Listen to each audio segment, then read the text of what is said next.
Bonjour Thomas Cusset, je m'appelle Nathalie Marcler, je suis fellow à la clinique Louis Pasteur à Essay-Nancy. Et j'avais une question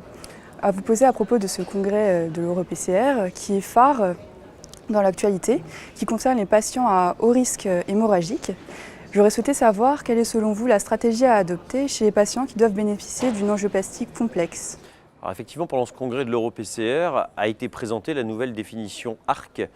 du patient à haut risque hémorragique qui va nous permettre de travailler tous avec une définition consensuelle du patient à haut risque hémorragique, comme ça l'avait été fait il y a quelques années pour la thrombose de stent, pour les hémorragies avec la définition BARC,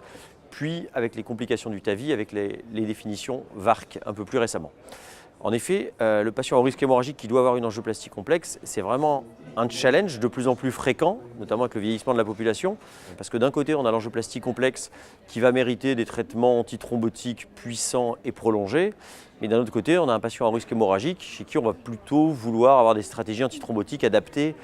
et raccourcies. Donc plutôt que se retrouver dans cette situation un petit peu antagoniste, je pense qu'il faut qu'on essaie en amont de l'angioplastie d'intégrer le risque hémorragique de notre patient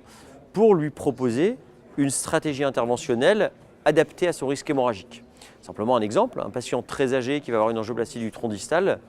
si on l'identifie comme un patient à haut risque hémorragique, il faudra sans doute tout faire pour essayer de ne mettre qu'un stent ou en tout cas d'éviter de faire un montage complexe parce qu'on va se retrouver dans une situation, comme on le disait, un petit peu antagoniste où on a envie de long pour l'angioplastie mais de plutôt court pour le patient. Donc il faut plutôt en amont intégrer le risque hémorragique et puis pour utiliser la bonne stratégie interventionnelle. Je vous remercie pour ces informations très claires.